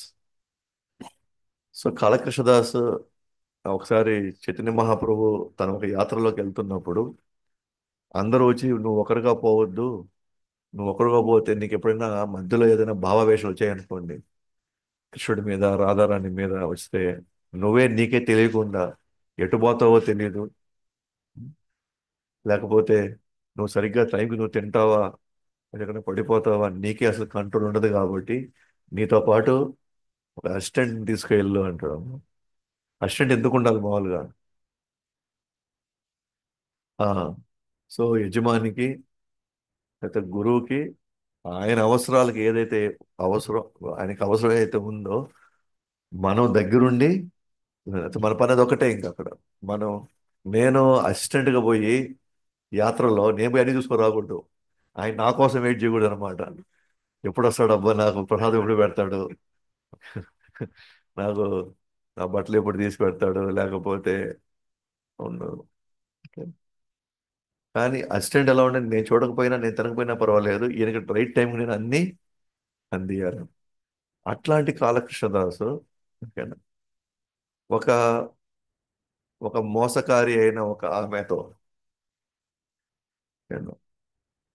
కన్నింగ్ అంటారు కదా, కన్నింగ్ అంటే ఏముంటుంది అంటే లోపల ఎప్పుడు కూడా అంటే ట్రిక్ చేసి వాళ్ళని మాయలో పెట్టి వాళ్ళని వాళ్ళ వైపు తిప్పుకోవడానికి. ఓకే. ఈ కాలకృష్ణదాసు ఇట్లాగా తాను యాత్రలో భాగంగా ఎవరో ఒక ఆమె ట్రాప్లో పడిపోయాడు. ఇంచుమించు వాళ్ళు తీసుకొని వెళ్ళి అతన్ని అదే ఓ విధంగా మన క్షుద్ర పూజల్లాగా వాళ్ళు చేసి వాళ్ళని వశపరుచుకునే స్థితికి అలా వశపరిచేలాగా ఆమె తీసుకెళ్ళిపోతుంది అనమాట. వెంటనే దానికి స్ట్రైక్ అయిపోయింది బాలకృష్ణదాస్. కొన్ని ఇంకా క్షణాలు అంతే ఇంకా. అప్పుడు సడన్గా గుర్తొచ్చాడు అనమాట. ఎవరు? అరే నేను వచ్చిన చైతన్య మహాప్రభు గురించి కదా. నేనేంది ఈ ట్రాప్ లో నేను పడిపోయానే. అరే ఏంది నేను ఇంత ఇది చేశానే అని చెప్పేసి ఆ, మళ్ళీ పరిగెత్తుకుంటా మళ్ళీ చైతన్య మహాప్రభు చెంతకు చేరుతాడు అనమాట. ఆ చైతన్య మహాప్రభు ఎక్స్ప్లెయిన్ చేస్తాడు. చేస్తే అప్పుడు అంటే చైతన్య మహాప్రభు యొక్క సాంగత్యంలో కూడా వేరే వాళ్ళ వేరే వాళ్ళకి ఆకర్షించే స్థితికి వెళ్తారనమాట. అంటే వాళ్ళని చూడడం ఒక ఎత్తు అయితే, వాళ్ళ సాంగత్యంలోకి వెళ్ళిపోవడం వాళ్ళకి ఎక్కడో ఉందన్నమాట. ఆడవాళ్ళని తో మాట్లాడాలనో లేకపోతే వాళ్ళని కలవాలనేదో ఉంటుంది. అది తెలియకుండానే ఈ రోజు చైతన్య మహాప్రభు కూడా మర్చిపోయేటట్టు చేసేసింది. ఇది కాళకృష్ణదాస్ యొక్క వ్యవహారం ఇది. తర్వాత అజామిలుడు ఒక సన్నివేశం చూశాడు. ఆ, తనేమో యజ్ఞం కోసం కట్టెలు అవన్నీ తీసుకోవడానికి వెళ్ళినప్పుడు సో ఒక శూద్రుడు శూద్రాన్ని వీళ్ళు కలుసుకునే సాంగత్యం చూసి ఆ సన్నివేశం చూసి ఇంటికి వచ్చే క్రమంలో అదే గుర్తుపెట్టుకుంటున్నాడు. అదే గుర్తొస్తా ఉంది. ఇంటికి అదనే చేశాడు. నేను శాస్త్రాలు చదివాను కదా, ఆ శాస్త్ర ప్రకారంగా ఇది తప్పు కదా, మనం చూడకూడదు కదా, లేదా చూసినా కూడా వాటి గురించి మనం పెద్దగా ఆలోచించకూడదా అని తాను ఎన్ని సమాధానించుకున్నా కూడా తన వల్ల అవడం లే. అంటే చెడు సాంగతిక ప్రభావం జస్ట్ క్షణకాలంలోనే, ఓకేనా, ఎలాంటి స్థితికి మనల్ని తీసుకెళ్ళిపోతుందో ఇది మనకి ఎగ్జాంపుల్ అన్న. అంటే మనం అంటాం, ఏం కాదులే బాబు, ఒక గంట సేపు అటు పోయేసి వస్తున్నాను నేను, ఒక 5 నిమిషాలే కాదు అటు పోయేసి వస్తాను. బట్ దానికి ఉన్న పవరు ఏ స్థాయిలో ఉంటుంది అని అంటే నిజమే కదా. వేదాలు చదివిన వాడిని కూడా చైతన్య మహాప్రభు సాంగతిలో ఉన్నవాడిని కూడా లాగేస్తుంది. ఇంకా మనలాంటి వాళ్ళ పరిస్థితి ఏంది? అందుకే నిత్యం మనం భగవంతుని వేడుకుంటూనే ఉండాల్సిందే. ఎప్పుడు మనం అనుకోబడలే నేను ఇప్పుడు పర్ఫెక్ట్గా ఉన్నాను, అన్నీ చేసుకుంటున్నాను, చక్కగా ఉంది అంతా కూడా అనుకోవాల్సిన అవసరం లేదు. ఎప్పుడైనా సరే మనకే తెలియదు. అండ్ మూడో చూడండి, విశ్వాసం. ఏనా? కైకేయికి ఎంత విశ్వాసం ఉంది రాముడి మీద. తనకు ఆల్రెడీ చెప్పి అసలు రాముడికి పట్టాభిషేకం చేయమని చెప్పిందే కైకేయి అసలు. ఆ స్థాయి నుంచి రాముడి అరణ్యవాసం పంపించడే కాకుండా తన కొడుకుని పట్టాభిషేకం చేసే స్థితికి వెళ్ళిపోయింది అని అంటే కేవలం ఎవరి సాంగత్యం? మందర సాంగత్యం. Just matter. ఎన్ని రోజుల విశ్వాసం ఇది, ఎన్ని నిమిషాల్లో ఇది అయిపోయింది. జస్ట్ నిమిషాలు అంతే. కనీసం కైకేయికి ఇది రైట్ ఆర్ రాంగ్ అని క్రాస్ కూడా క్వశ్చన్ వేయాలి అసలు. ఎవరు అడగడం కూడా అడగలేము. అసలు కైకేయి స్థానానికి అసలు మందర ఎవరు అసలు? జస్ట్ దాసి అంతే. ఇప్పుడు చెప్పిన వాళ్ళు ఎవరో ఎవరో మంత్రులు, లేదా ఎవరో విఘ్నులు అంటే ఓకే, ఒప్పుకోవచ్చు. అసలు కైకేయి స్థానం ఏంది? దాసి భద్ర స్థానం ఏంది? కానీ ఏ లెవెల్లో ఏ వ్యక్తి అయినా ఎలా మనల్ని మ్యానిపులేట్ చేయగలడో, ఏ స్థాయిలోనా సరే, ఇది మనకు బెస్ట్ ఎగ్జాంపుల్. కోరికలు ఒకవేళ ఇబ్బంది పెట్టినా మళ్ళీ మనం తిరిగి వచ్చేయవచ్చు. ఒకవేళ ఒకసారి బుద్ధి నాశనమైనా సరే అది మళ్ళీ మనం రికవర్ చేసుకోవచ్చు. కానీ విశ్వాసం పోయింది అనుకోండి, మళ్ళీ రావడం అనేది కష్టం. ప్రభుపాద వారు అందుకనే మనకి ఓకే మన భాష్యాల్లో మనకి భక్తి మీద విశ్వాసం తెప్పించడానికే ఆయన వేరే వేరే విశ్వాసాల పట్ల దాని యొక్క అసలు స్థితిగతుల గురించి మనకు వివరిస్తున్నారు అనమాట. ఎందుకంటే మనము ఎవరి లెక్చర్స్ అంటే లెక్చర్స్ మనం వినేసి, అంటే అది కూడా రామాయణమే కదా, వాళ్ళు చెప్పేది కూడా మహాభారతమే కదా, వాళ్ళు చెప్పేది కూడా భాగవతే కదా. ఎవరికి ఎవరికి చెప్పుకుంటే ఏముందిలే. ఆ ఆ- ఆ ధోరణిలో మనం వెళ్ళామనుకోండి, ఓకేనా? మన అంతర్గతంగా మనకు ఉన్నటువంటి బలమైన విశ్వాసం కూడా మారిపోద్ది. ఇప్పుడు దాకా మనం కృష్ణుడు దేవదేవుడు, ఆయనకి సుందరమైన రూపం ఉంది, ఆయనకి మనం చక్కగా సేవ చేసుకోవచ్చు, వ్యక్తిగతంగా మనం సేవ చేసుకోవచ్చు అన్న ఏదైతే విశ్వాసం ఉందో, అది వేరే వాళ్ళ సాంగత్యంలో కాదు, భగవంతుడు నిరాకారుడు, నిర్గుణుడు అని చెప్పి అలా తీసుకెళ్లారు అనుకోండి, మన విశ్వాసం అక్కడ అయిపోద్ది ఇంకా అంతే. అందుకే మ్యాక్సిమం మనం వీలైనంత వరకు మనకు పై ఉన్నటువంటి వాళ్ళని మనం వీలైనంత వరకు వాళ్ళు మ్యాక్సిమం ఫాలో అవడానికి ప్రయత్నించాలి. వీలైనంత వరకు ఎక్కువ గందరగోళం చేసుకోకుండా, లేకపోతే ఏ క్షణంలో అయినా సరే మన విశ్వాసం అయిపోద్ది. విశ్వాసం అంటే ఏంటి? అపారమైన నమ్మకం అది. ఆ నమ్మకాన్ని షేక్ చేస్తే ఎవరు ఏమీ చేయలేరు. మనం చూస్తుంటాం, మన మన రిలేషన్షిప్స్ లో మనకి బాగా నమ్మిన వాళ్ళని, నమ్మిన వాళ్ళు కానీ మనకి కానీ ఏదైనా కానీ కొద్దిగా అటు చేసినా సరే ఇంకా జీవితంలో వాళ్ళని క్షమించలేము మనం. అంటే మన విశ్వాసాన్ని వాళ్ళు, ఆ, వాళ్ళ నమ్మకాన్ని పూర్తిగా వాళ్ళు నాశనం చేసి పడేస్తారు. ఇంకా మళ్ళీ వాళ్ళని కనీసం చిన్న దరిదాపులో కూడా వాళ్ళు మనం చూడాలనుకో ఇంక మనం. అంటే విశ్వాసం బ్రేక్ అయితే ఆ స్థాయిలో మన రియాక్షన్ ఉంటుంది. అందుకే విశ్వాసం బ్రేక్ చేయకుండా ఉండాలి అంటే, ఓకే, మనం 100% భక్తుల సాంగత్యంలోనే మనం జీవించాలి. లేకపోతే హన్- మనం ఎప్పుడైనా సరే ఎక్కడైనా సరే దేనికైనా మనం అది ఏ లెవెల్ అయినా మనం జారుకొని వెళ్ళిపోవచ్చు. కాబట్టి బలమైనటువంటి ప్రభావితం చేయగలుగుతుంది అనమాట ఈ సాంగత్యాలు. అది ఒక క్షణమా అనే పాయింట్ కాదు. మనం వీళ్ళెంత వరకు ఇక్కడ వీళ్ళు ఉన్నారా, వాళ్ళ మధ్య ఏం మాటలు వస్తాయో అయితే వద్దులే అని మనం తప్పించుకుంటేనే బెటర్. టైం సేవ్ అవుతుంది. ఇంకో 2 శ్లోకాలు నేర్చుకోవచ్చు, ఒక 4 మాలలు జపం చేసుకోవచ్చు. ఏం కాదులే అబ్బా, మనమంతా స్టడీ.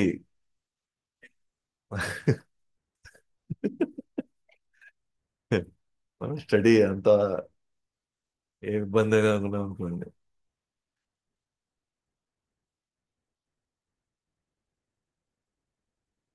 అందుకే ఎప్పుడు మనం ప్రేయర్స్ లో ఉండాలి.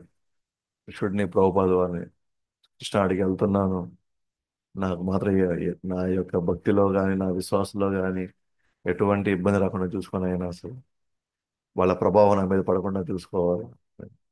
అందుకే అన్నిత్యం మనం భగవంతుని మీద ఆధారపడాలి. మనం మన ప్రార్థనతో చేసామనుకోండి, ఇంకా ఇంకా అసలైన కృష్ణుడు డేగ కన్నేస్తాడు అనమాట. ఎవడో వస్తాడు దగ్గరికి అని వాళ్ళని పక్కన ట్రాక్ లో పెట్టారు. మనం అంటే మనలో కూడా మనకు వద్దు అని మనకు ఉంది. ఏది మన హృదయాంతరాల్లో మనకు వద్దని మనకు ఉంది కాబట్టి కృష్ణుడు దానికి సంతోషపడి, ఎస్, నువ్వు కోరుకుంటున్నావు కాబట్టి నేను నీ దగ్గరికి రానికుండా చేస్తాను.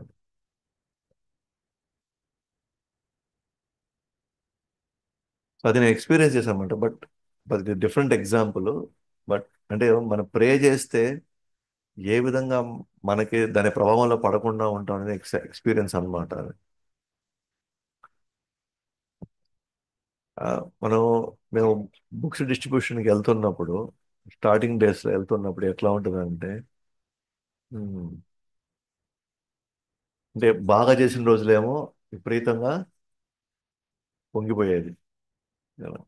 జయ శ్రీ శ్రీ రాధా గోవింద జగన్నాథ్ బల్య సుందరమయ్య గౌనిత శీల ప్రభుపాద్ కి జయ.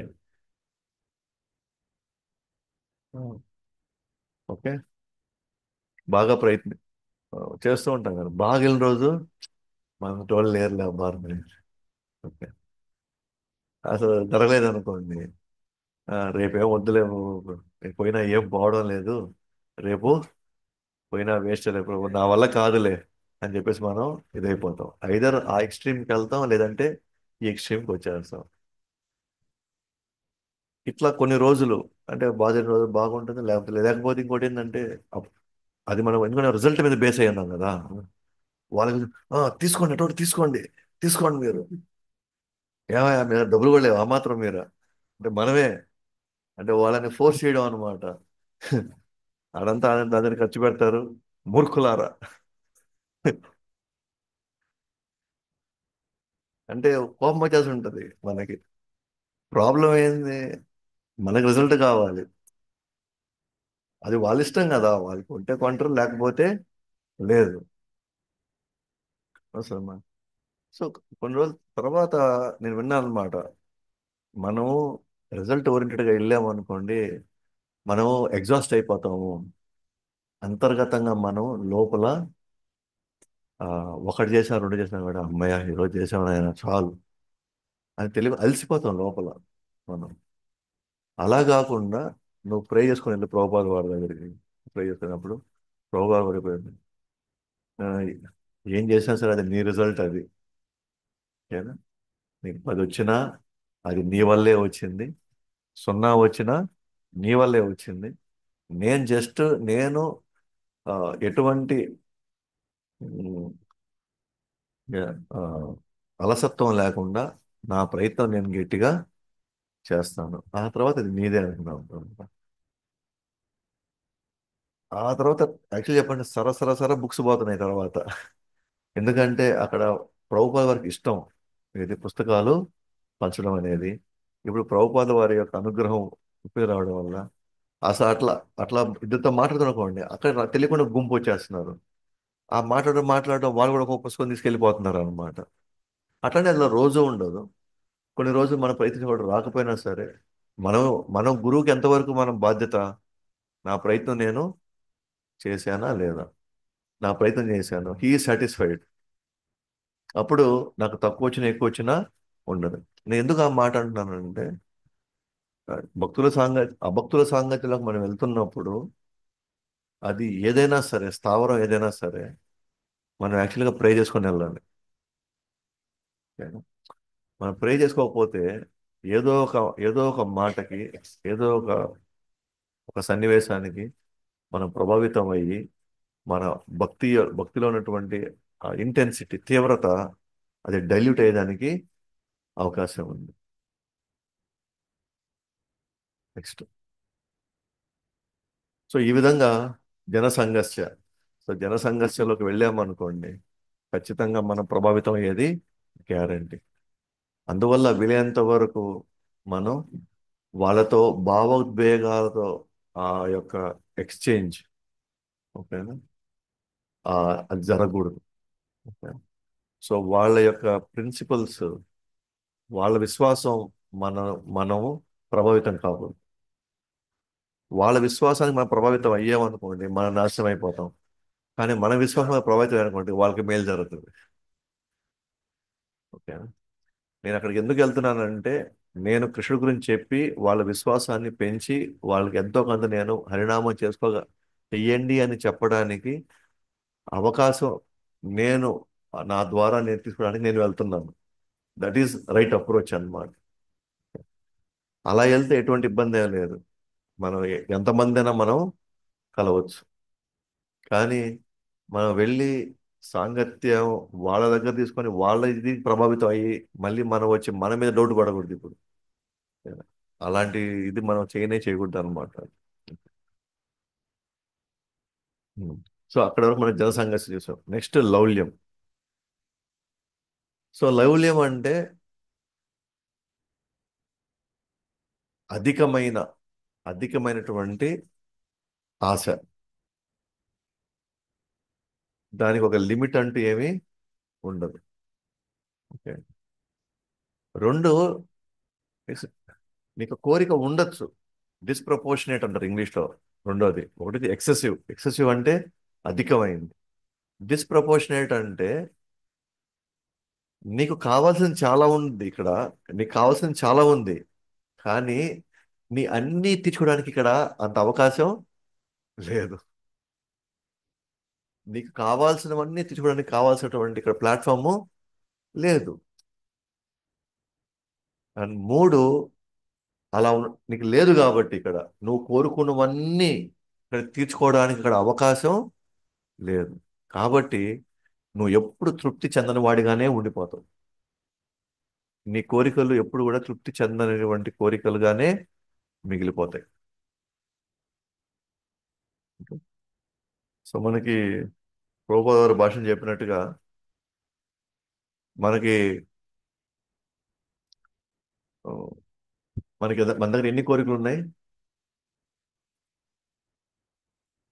ఆకాశం అంత పేపర్ వేసినా, సముద్రాలు అంత ఇంకున్నా కూడా ఇంకు సరిపోవట్లే, పేపర్ సరిపోవట్లే. ఏనా? అన్ని ఉన్నాయి. అన్ని కోరిక అంటే అన్ని అధికంగా ఉన్నాయి. కానీ అవన్నీ తీర్చుకోవడానికి ఈ మానవ జన్మ సరిపోదు. ఇక్కడ వనరులు కూడా సరిపోవు. కాబట్టి ఎప్పటికీ మనం అసంతృప్తిగానే ఉంటాం. అసంతృప్తికర జీవితం ఎప్పుడు కూడా అశాంతిగానే ఉంటుంది. మనం ఎప్పుడు ఇంకా మనశ్శాంతి అనేది మనకు ఉండనే ఉండదు. కాబట్టి ముగ్గురు ఉన్నారు ఇక్కడ: కర్మలు, జ్ఞానులు, యోగులు. వీళ్ళ ముగ్గురు ఎప్పుడు కూడా వాళ్ళు అశాంతంగానే ఉంటారు. కర్ములు ఎవరు? భుక్తి. భుక్తి అంటే అనుభవించాలా, చా అనుభవి ఎంత అవకాశం ఉంటే నేను అంత అనుభవించాలి నేను అనే ఇదిలో ఉంటారు. కానీ ఎంత అనుభవించాలన్న కోరికలు పెరగచ్చు, కానీ ముసలితనం వస్తే ఏం చేయాలా?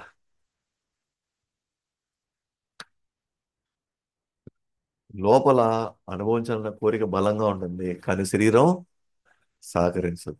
దానివల్ల అ- ముసలితనం అనేది వాళ్ళకి చాలా నరకంగా కనబడుతుంది. అందుకనే మనం ఏం చేస్తున్నాం అంటే మొదటి నుంచే ప్రాక్టీస్ చేసుకుంటూ లిమిట్ తగ్గించుకుంటూ 3 పూటలది 2 పూటలు చేసుకోవడం, 2 పూటలది 1 పూట చేసుకుంటే ముసలితనం చాలా ఫ్రీగా వెళ్ళిపోద్ది.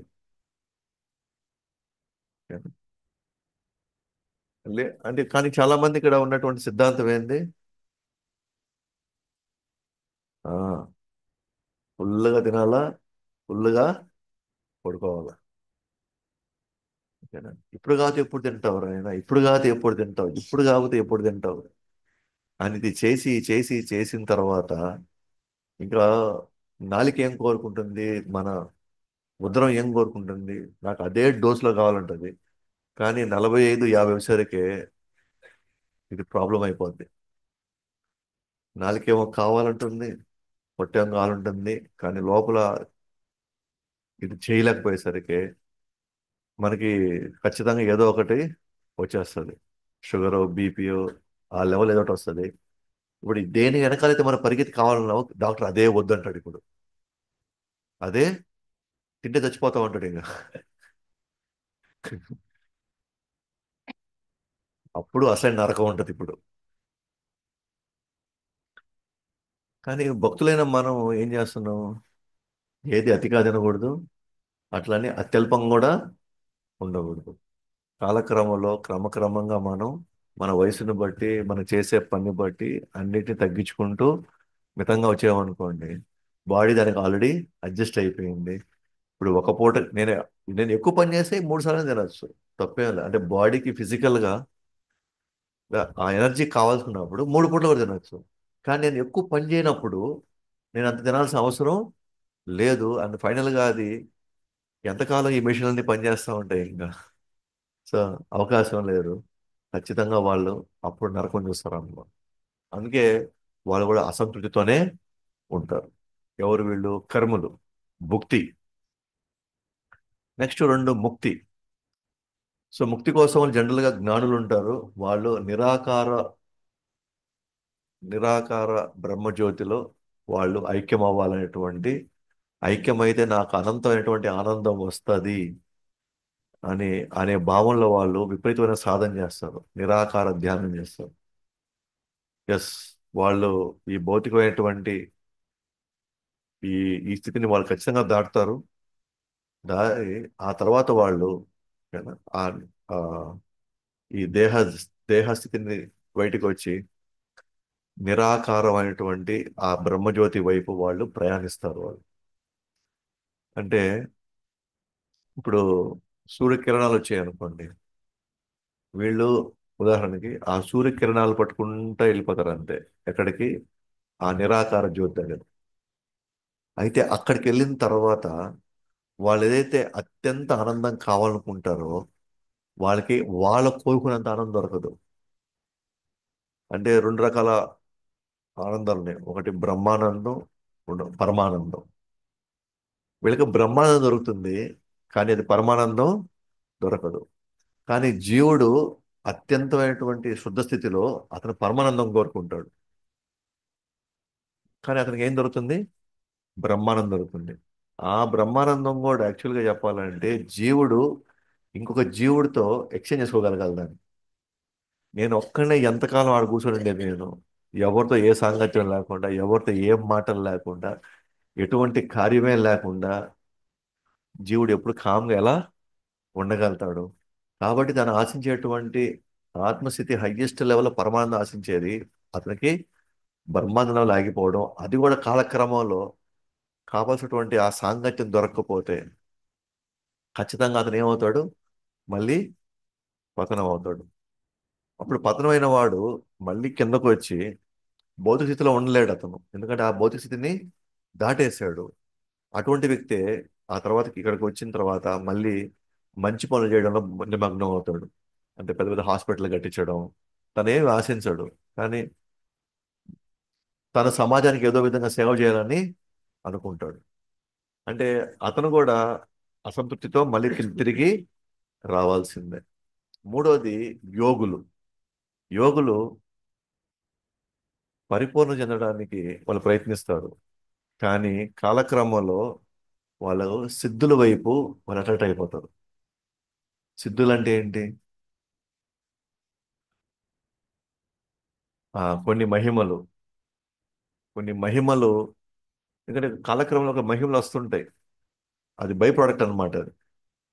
ఆ, ఇలా అంటే ఇదైపోవడం, ఇలా అంటే బూడిద వచ్చేయడం, నా నీళ్ళ మీద నడవడం, లేకపోతే మనం లైట్ లైట్ అయిపోవడానికి, లైట్ గా అంటే ఎటువంటి అంటే వెయిటే లేకుండా లైట్ అయిపోవడానికి, ఆ భూమికి తక్కువ అయిపోవడం, అట్లా గాల్లో తేలిపోవడం.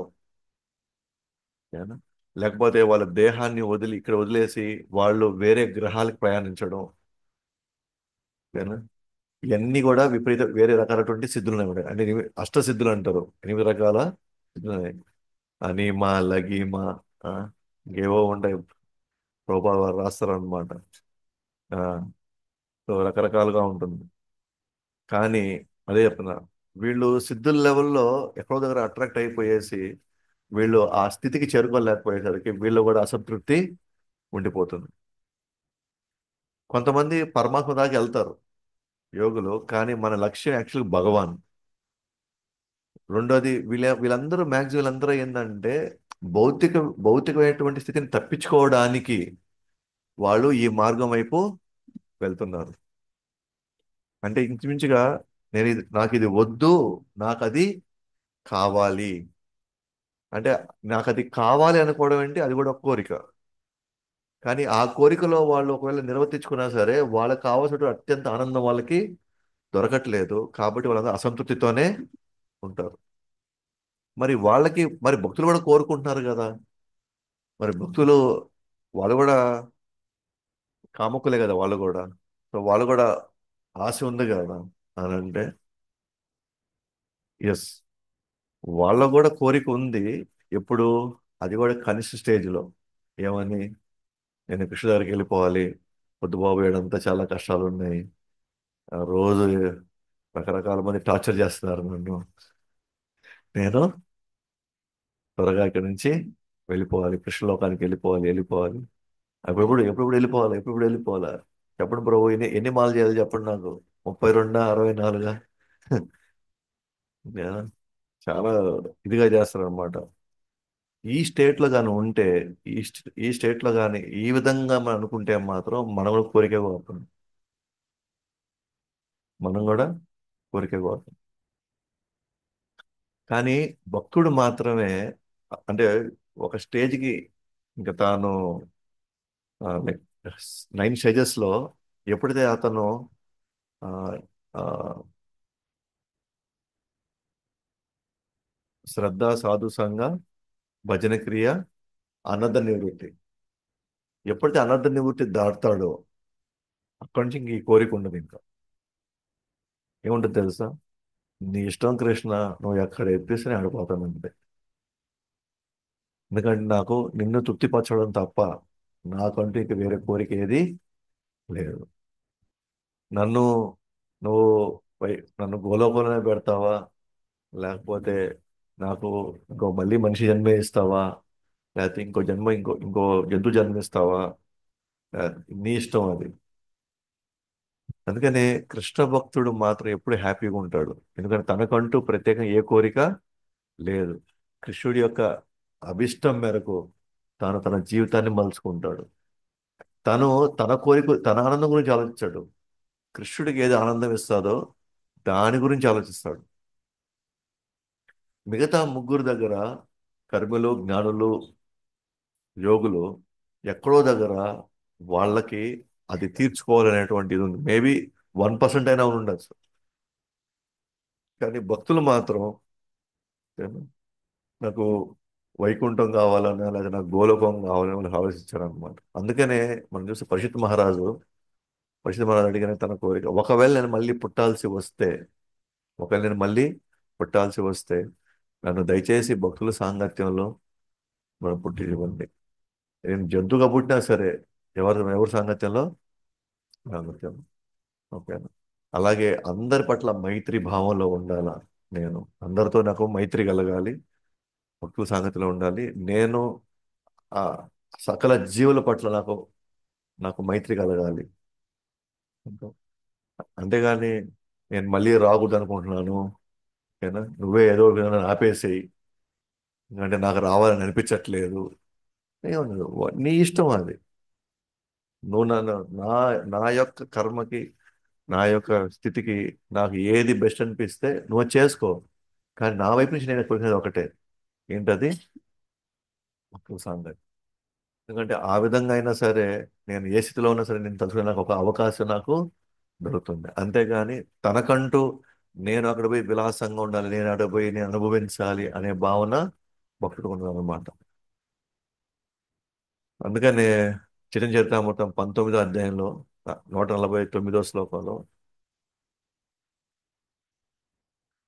కృష్ణ భక్త నిష్కామ అత ఏవ శాంత భుక్తి ముక్తి సిద్ధి కామి సకలి అశాంత. కృష్ణ భక్తుడు మాత్రమే నిష్కాముడు. అతను అత ఏవ శాంత, ఎప్పుడు అతను శాంతంగానే ఉంటాడు. ఎందుకంటే అతనికి ఏ కోరిక లేదు. కృష్ణుడు ఏది డిసైడ్ చేస్తే అదే నా జీవితం అనుకుంటాడు. అదే భుక్తి ముక్తి సిద్ధి. ఎవరైతే కాములు ఉన్నారో సకలి అశాంత, వాళ్ళు ఎప్పుడూ శాంతంగా ఉంటారు. ఎందుకంటే వాళ్ళు అనుకున్న విధంగా వాళ్ళు ఆ స్థితికి వాళ్ళు ఎప్పటికీ చేరుకోలేరు వాళ్ళు.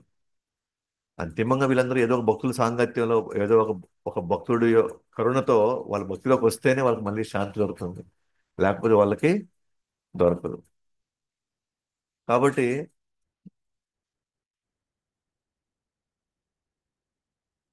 మన ఎలా ఈ లౌల్యం మన మీద ప్రభావం చూపిస్తుంది, అధిక ఆశ ఎలా మనలో క్రమక్రమంగా మనలో దూరి మన గమనం లేకుండానే, నాకు ఆల్రెడీ మనం చెప్పుకున్నాం, బట్ ఇప్పుడు రియల్ టైంలోకి వస్తున్నాం. ఎలా అవుతుందంటే చెప్పాం కదా, ఫస్ట్ సూక్ష్మ మార్గాల్లో మాయ పనిచేయడం స్టార్ట్ అవుతుంది. సూక్ష్మ మార్గాల్లో ఎట్లాగా? మనం ఇప్పుడు ఆ, ఒకరి సాంగత్యంలోకి వెళ్ళాం. ఇది ఫ్రెండ్స్ లేకపోతే బంధువుల సంగతి వెళ్ళాం. మనం జపం చేయడం చూశారు.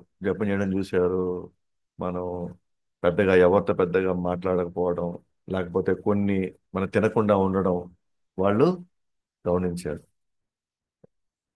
ఎప్పుడైతే మనం వాళ్ళతో ఆ, మాట్లాడడం ప్రారంభిస్తామో వాళ్ళు అంటారు, మంచిదే, కృష్ణుడి భక్తి మనం చేయాలి మనం, ఓకేనా, దాంట్లో ఎటువంటి సందేహం లేదు. ఓకేనా? అట్లా అని మనం వాళ్ళతో వీళ్ళతో కలవకుండా ఉంటే ఎట్లా? మనం అవి కూడా ఇవి కూడా మనం చేయకపోతే ఎట్లా మనం? చూడు వాళ్ళు కూడా భక్తి ప్రతి శనివారం ఆయన గుడికి వెళ్తాడు. అయినా చూడు అందరితో కలుసుకొని ఎంత హాయిగా తనకు కావాల్సింది అనుకున్నాడు. ఓకే.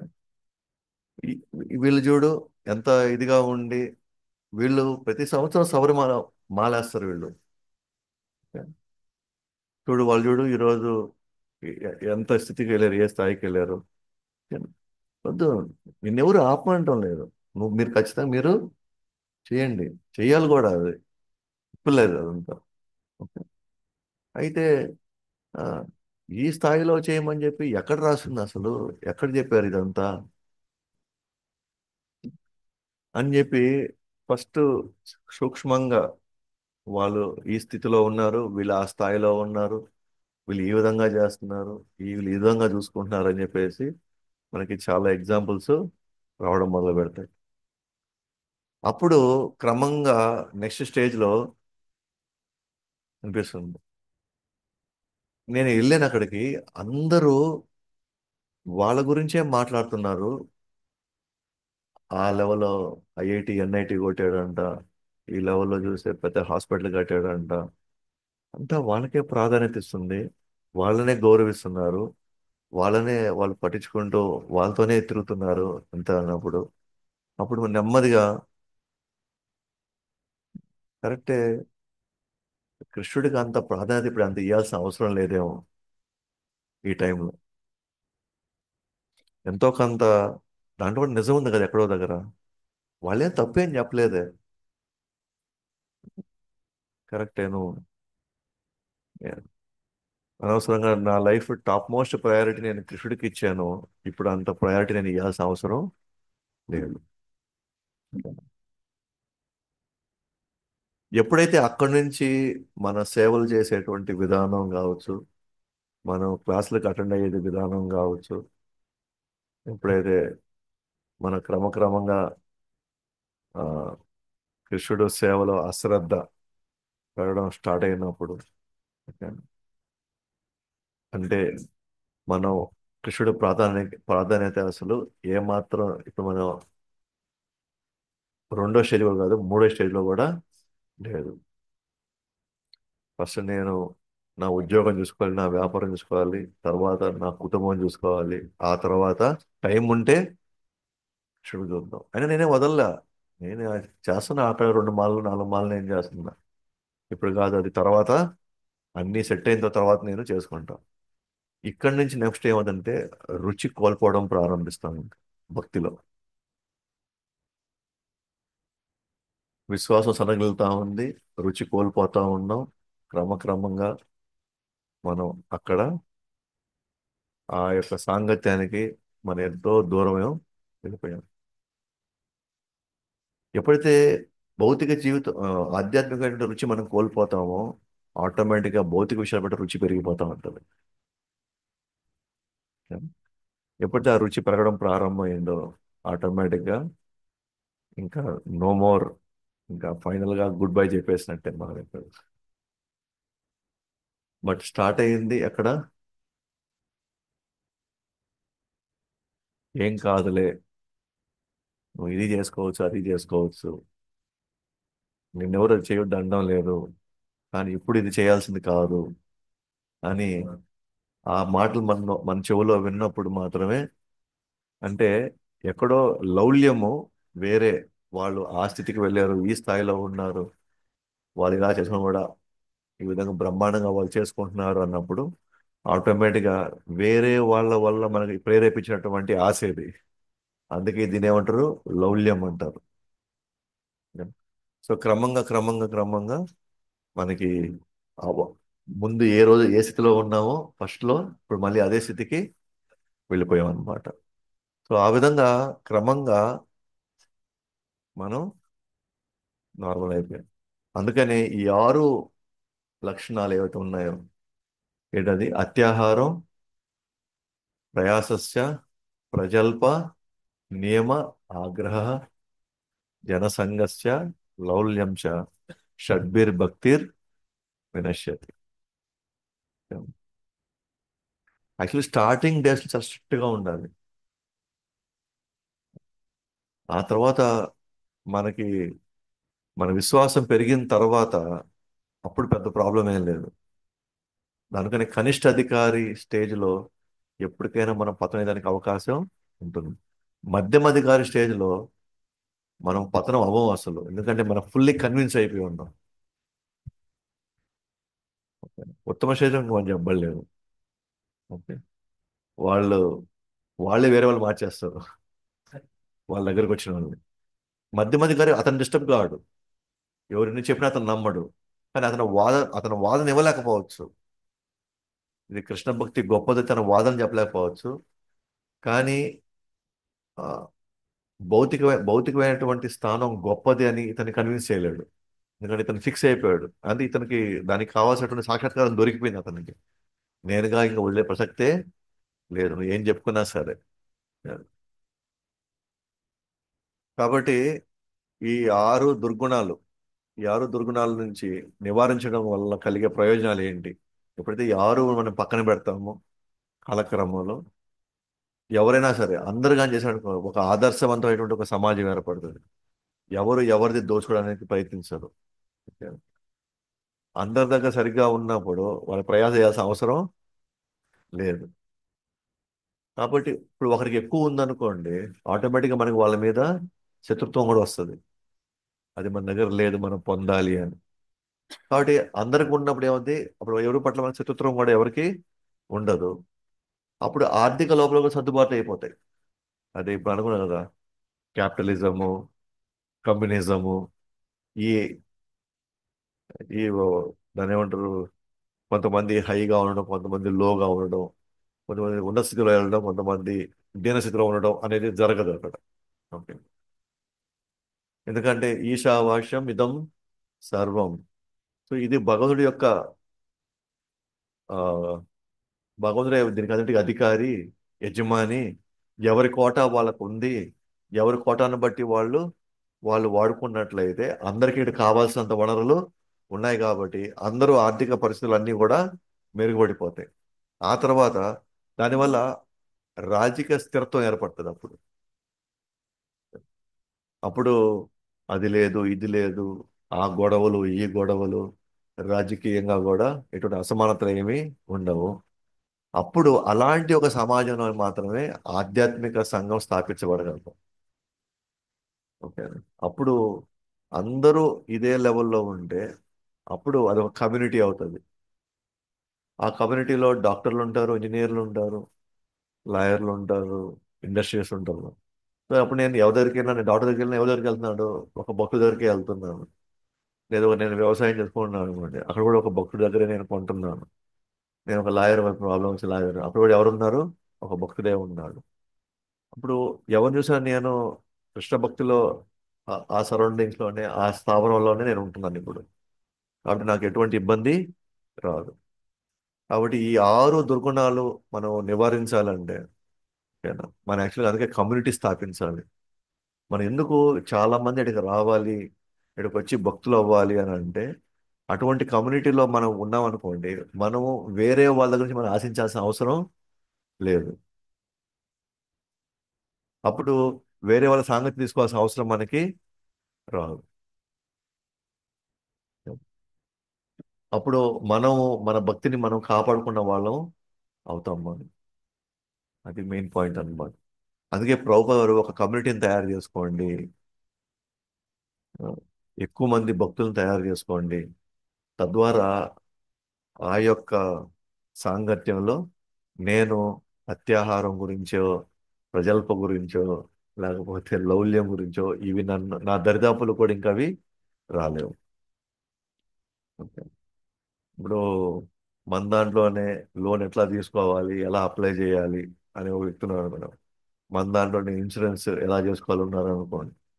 లేకపోతే మన దాంట్లోనే ఆ, ఉద్యోగాలు ఇచ్చే స్థితిలో ఒక ఇండస్ట్రీ ఉందనుకోండి. మన దాంట్లోనే ఒక లాయరు లేకపోతే ఒక డాక్టర్ ఉన్నారు అనుకోండి. అప్పుడు మన డాక్టర్ దగ్గరికి వెళ్ళినప్పుడు ఏం మాటలు వస్తాయి? ఇవే మాటలు. లాయర్ దగ్గరికి వెళ్ళినప్పుడు ఇవే మాటలు వస్తాయి. ఒక వ్యాపారి దగ్గరికి వెళ్ళినప్పుడు ఇవే మాటలు వస్తాయి. అప్పుడు నేను వేరే వాళ్ళ సాంగత్యం కోసం నేను పోవాల్సిన అవసరం లేదు. అప్పుడు మన భక్తిని జీవితకాలం చివరి వరకు మనం కొనసాగించుకోవచ్చు. లేకపోతే 100% మనం షడ్బీర్ భక్తిర్ వినశ్యతి. సో దానికి ఇస్కాన్ యొక్క మెయిన్ పాత్ర ఏంటంటే ఇక్కడ ఆధ్యాత్మిక మేల్కొల్పు. ఒకవైపు విద్యనిస్తూ ఇంకోవైపు ట్రైనింగ్ కూడా, శిక్షణ అది కూడా ఇస్తూ ఉంది. విద్య ఏ విధంగా ఇస్తుంది? భగవద్గీత భాగవతం రూపంలో మానవ జీవితం యొక్క ఉద్దేశం ఏంటో, అది ఆ, ఎక్కడికి చేరుకోవాలి, వాటి గురించి మనకి అవగాహన నిత్యం మనకి ఇస్తూనే ఉంది. కేవలం విద్య ఇస్తే సరిపోదు, ట్రైనింగ్ కూడా ఇవ్వాలి. ట్రైనింగ్ అంటే ఏంటి? ఎలా జపం చేయాలి, ఎలాగా మనం ధోతి కుర్తా ఎలా కట్టుకోవాలి, ఒక తిలకం ఎలా పెట్టుకోవాలి, అలాగే నీట్నెస్ ఎలా మెయింటైన్ చేయాలి. అట్లా క్రమక్రమంగా ఈ ట్రైనింగ్ ఒకవైపు ఇస్తూ ఇంకోవైపు విద్యను ఇస్తూ ఉంటే ఆటోమేటిక్గా వాళ్ళు ఆధ్యాత్మిక మేల్కొల్పు, వాళ్ళు చివరి వరకు భక్తుల సాంగత్యంలో భక్తిలోనే ఉంటూ ఆఖరిలో వాళ్ళ తుది శ్వాస వదలగలుగుతారు. సో ఇస్కాన్ పాత్ర నిరంతరం ఈ విద్య ఇస్తూ ఉండాలి, దానికి కావాల్సినటువంటి శిక్షణ ఇస్తూ ఉండాలి. నేను జస్ట్ మీరు జపం చేయండి అంటే ఆ జపం ఎట్ట చేయాలి, విధానం ఏంటి, ఏనా? దేని మీద మనం కాన్సన్ట్రేట్ చేయాలి, ఏనా? ఎలా జపమాల పట్టుకోవాలి. అట్లానే ప్రసాదం తీసుకోండి అంటే ఈ- అంటే ఈ ప్రసాదం అంటే ఏంటి, ఎంత నీట్గా మనం చేయాలి, ఏ స్టాండర్డ్ మనం మెయింటైన్ చేయాలా, దాన్ని ఏ పద్ధతిలో మనం రుచి చూడకుండా ఇంకోటి దాన్ని ఎట్లా నీట్గా కప్స్లో పెట్టి ఎలా మంత్రాలు ఎలా చదవాలా, ఏ పోస్చర్లో మనం, ఇదంతా ఏంటి ట్రైనింగ్ ఇదంతా. సో విధితో పాటు ట్రైనింగ్ కూడా అవసరం మనం. అందుకే ఒట్టి క్లాసులకు వస్తే సరిపోదు, సేవకు కూడా ఆ, విద్య ఉంటే ఎలా చేయాలో మనకు తెలియదు. ఇది కరెక్ట్ అని తెలుసు, కానీ మనకి అది ఎలా చేయాలో తెలియదు. ఎలా చేయాలో తెలిసినప్పుడు మనలో నమ్మకం ఏర్పడుతుంది, విశ్వాసం వస్తుంది. జ్ఞానం మనకి రుచిని ఇవ్వదు, ఏనా? సేవ ఆ రుచిని ఇస్తుంది, అంతేనా? అందువల్ల క్రమక్రమంగా ఈ క్లాసులు ఏంటంటే విద్యతో పాటు మనం ఎలా చెయ్యాలో కూడా మనం దాంట్లో క్రమంగా మనం నేర్పించుకుంటూ వస్తూనే ఉన్నాం మనం, సరేనా? సో ఆ విధంగా ఇస్కాన్ యొక్క పాత్ర ఈ 6 అయితే దుర్గుణాలు ఉన్నాయో ఆ దుర్గుణాల నుంచి బయటపడడానికి కావాల్సిన ఒక సొల్యూషన్ ఇస్తాము శాశ్వతంగా. ఇట్లా మనం ఈరోజు జనసంఘర్ష లౌల్యం లౌల్యం, సో రెండు కూడా ఈరోజు మనం చూసుకున్నాం. ఎస్పెషల్ మనం చెప్పుకున్నాం మోస్ట్, అసలు మెయిన్ 6 అంశాల్లో ఏది మనల్ని బాగా ప్రభావితం చేసేది? జనసంఘం. ఉం? అన్నిటికీ అది మెయిన్. జనసంఘంలోనే అత్యాహారానికి మాత్రం అత్యాహారం ప్రయాసం చేయాలనిపిస్తుంది. ఆ, సో జనసంఘర్షణలో దాని గురించి ఏం చేయాలని ప్రజలు మాట్లాడతాము. ఆ తర్వాత దానివల్ల మనం రూల్స్ అన్ని బ్రేక్ చేసేస్తాము, నియమాలన్నీ వదిలేస్తాము. ఆ తర్వాత లౌల్యం, ఇంకా ఎట చేయాలా అని, ఇంకా ఎంత కావాలి నాకు.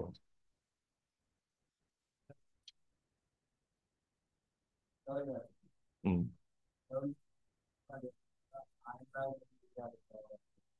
అదే అది నెక్స్ట్, నెక్స్ట్ ఆ లౌల్యం ఉండాల.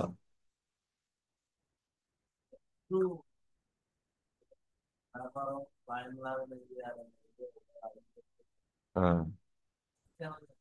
ఆ, ఆ. అది కూడా లౌల్యమే. Main point